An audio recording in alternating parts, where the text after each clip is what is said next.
नमस्कार दोस्तों, आज हम एक ऐसे रोग के बारे में बात करने वाले हैं जिसे समाज में बहुत गलत फहमी और अंधविश्वास फैला हुआ है।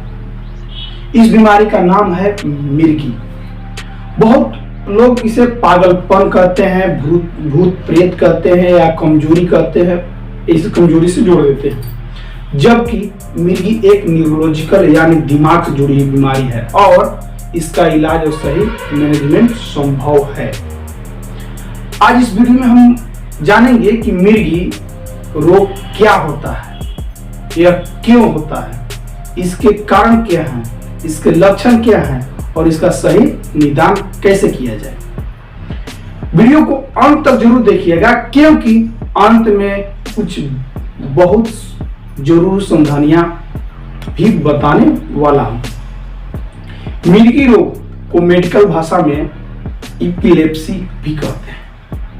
आसान भाषा में समझो क्या होता है, मिर्गी रोग क्या होता है। ठीक है, जब हमारे दिमाग की नसों न्यूरॉन्स में अचानक बिजली जैसा गलत सिग्नल चलने लगते हैं तो शरीर पर हमारा नियंत्रण कुछ समय के लिए चला जाता है।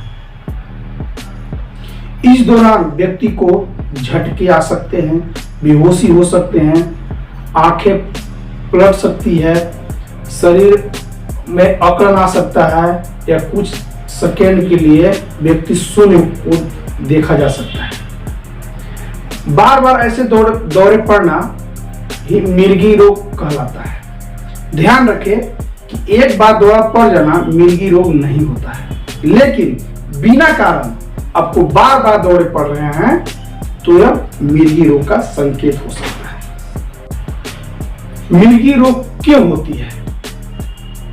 सवाल यह आता है कि आखिर मिर्गी होता क्यों है, मिर्गी रोग होता क्यों है। हमारा दिमाग अरबों न्यूरॉन्स से बना होता है जो आपस में इलेक्ट्रिकल सिग्नल के जरिए बात करते हैं। जब ये सिग्नल असंतुलित हो जाए या बहुत तेज या बेहतरीन चलने लगते हैं तब दिमाग शरीर को गलत आदेश भेज देता है और उसी समय मिर्गी का दौरा पड़ जाता है। ऐसा समझिए जैसे कि बिजली की लाइन में अचानक शॉर्ट सर्किट हो गया हो। समझ में आएगा? अब बात करते हैं मिर्गी होने के कारण, यानी मिर्गी रोग होने के क्या क्या कारण हो सकते हैं। मिर्गी रोग होने के कारण बहुत सारे हो सकते हैं, जैसे मिर्गी रोग होने के कारण जैसे कि जन्म से जुड़ी समस्या हो सकता है, सिर में चोट। ठीक है, पहले थोड़ा डिटेल से बात करते हैं। जन्म से जुड़ी समस्या क्या हो सकता है, जैसे बच्चों के जन्म के समय ऑक्सीजन की कमी, पहला कारण। दूसरा, कठिन प्रसव। तीसरा, दिमाग का सही विकास न होना, ये था जन्म से जुड़ी समस्या। दूसरी बात, सिर में चोट लगना। सिर में चोट लगना जैसे कि किसी प्रकार से सड़क दुर्घटना की वजह से चोट लग गया हो या किसी प्रकार से गिर गए होंगे, सिर पर गहरी चोट लगने की वजह से भी आपको मिर्गी का दौरा पड़ सकता है। तीसरा कारण, दिमागी संक्रमण। दिमागी संक्रमण की वजह से भी मिर्गी का दौरा पड़ सकता है। जैसे कौन कौन लोग होंगे, जैसे मेनिंजाइटिस, एनेसेफेलाइटिस या टीबी का दिमाग पर असर कर जाना, जिसकी वजह से आपको मिर्गी का दौरा पड़ सकता है। एक होता है ब्रेन ट्यूमर या स्ट्रोक। दिमाग में गांठ बन जाने से भी होगा, दिमाग की नस से फट जाना या ब्लॉकेज हो जाने से भी आपको मिर्गी का दौरा पड़ सकता है। तेज बुखार के दौरान, यानी बचपन में जैसे तेज बुखार आता है छोटे बच्चों में, तेज बुखार के कारण आगे चलकर मिर्गी का कारण भी बन सकता है। जेनेटिक कारण भी होते हैं। हाँ, क्या होता है जेनेटिक कारण, जैसे माता पिता को, अब जैसे आपको बाबा को होगा, फिर आपके पापा को होगा, फिर आपको होगा, फिर आपके बच्चे को होंगे, इसको बोलते हैं जेनेटिक कारण। ये आपको मिर्गी दौरा हो सकता है। अज्ञात कारण भी होते हैं, इसको बोलते हैं आइडियोपैथिक, यानी कई मामलों में कोई कारण नहीं मिलता है लेकिन मिर्गी हो सकता है। मिर्गी होने पर लक्षण क्या क्या देखने को मिल सकते हैं? मिर्गी होने पर बहुत सारे आपको लक्षण देखने को मिल सकते हैं। इसमें क्या होता है, मिर्गी होने पर सिर्फ झटके ही नहीं, इसके कई रूप भी हो सकते हैं। अचानक बेहोशी, पहला लक्षण क्या होगा? अचानक बेहोशी होगा, हाथ पैर में झटके, शरीर अकड़ जाएगा, मुंह से झाग निकलने लगेगा, जीभ कट भी सकता है, कट भी जाता है किसी व्यक्ति को, पेशाब निकल जाता है अपने आप ऑटोमेटिक। कुछ छुपे हुए लक्षण भी होते हैं, जिसे तक सुन में देखा जाता है, जिसे कुछ मरीज की हरकतें नहीं होगी, चुपचाप सन्नाटा रहेगा। अचानक अजीब डर या घबराहट जैसा महसूस होगा, होठ या उंगलियां हिलाना, कपकपाने जैसा भी होता है, बिना कारण गिर जाना, दौरे के बाद बहुत थकान या नींद लगता है।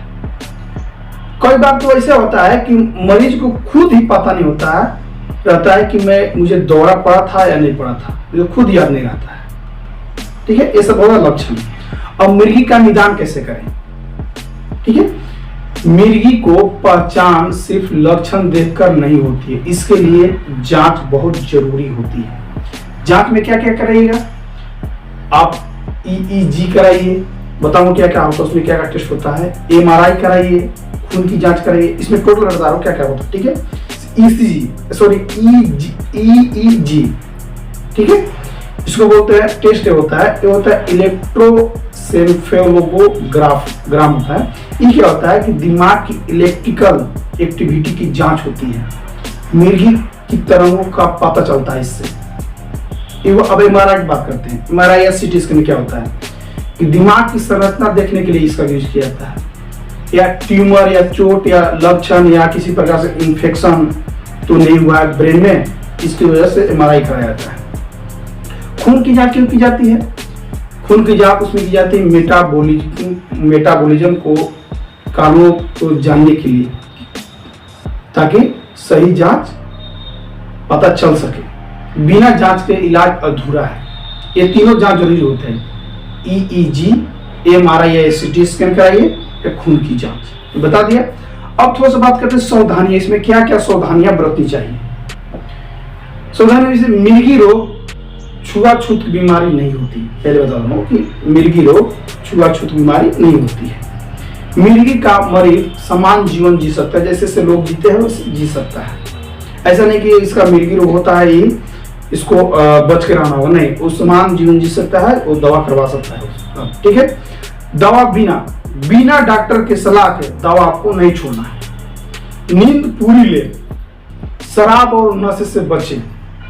मिर्गी के द्वारा या मिर्गी के दौरान समय जिस समय हुआ है मरीज को, उस समय मरीज को या मिर्गी वाले पेशेंट को उसमें जिसमें मिर्गी आया है उसमें मुंह में कुछ न डालें।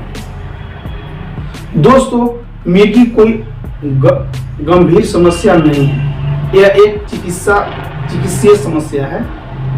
समय पर पहचान, सही इलाज और समाज का सहयोग जरूरी होती है।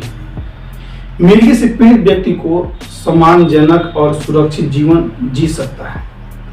अगर आपको यह वीडियो जानकारी पूर्ण लगी हो तो लाइक, शेयर, कमेंट और चैनल को सब्सक्राइब जरूर करें और यह जानकारी एक दूसरे तक जरूर पहुंचाएं। Thank you.